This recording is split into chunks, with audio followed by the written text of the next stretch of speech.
One more chat? Yes. Eric says, if the election gets overturned and Trump wins, can YouTube and Twitter be held liable for all the disinformation they are spreading? Hey, wouldn't it be... It's almost like they had 4 years and they didn't do shit. Yeah. It's going to be pretty hard to go back and talk about the disinformation that was spread under the current legal framework. But what you can do is fix it by fixing 230 going forward. Yeah. That's what I want. You know who's done more for that than the president? Everyone here. The Vox Adpocalypse. Yep. We were the first people. This is the first show ever that's been targeted where a highlight reel was broadcast. Remember the Hodge twins came in? The Hodge twins came in and said, man, we saw you on CNN, and we saw your dad going, queer, queer, queer. It was broadcast everywhere. They aimed everything they had, and they lost. The first ones to do that. Yeah. Now, unfortunately, then they tried to create new rules after that, okay, these aren't violations of policies, but we're going to have a monetary policy, and then there's now a borderline policy, which no one really understands, and there's no transparency. Same thing, don't think that it's a coincidence that, it was NBC, Vox, Universal, right? Yep. We beat Vox. We were criticizing Vox, that Vox Adpocalypse happens. And then NBC Actual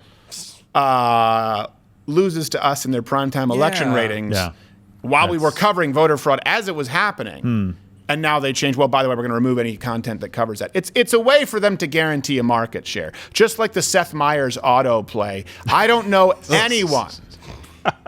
I have never heard anybody say, I need to know what Seth Meyers has to say about this. Ever. So there are business issues at stake. But I tell you what, why didn't Donald Trump do anything for 40 years? For 4 years. Fact check that was me. Joe Biden 40 years. That's Joe Biden. Yeah, 40. For 4 years. Nothing? Tweeting? Come on.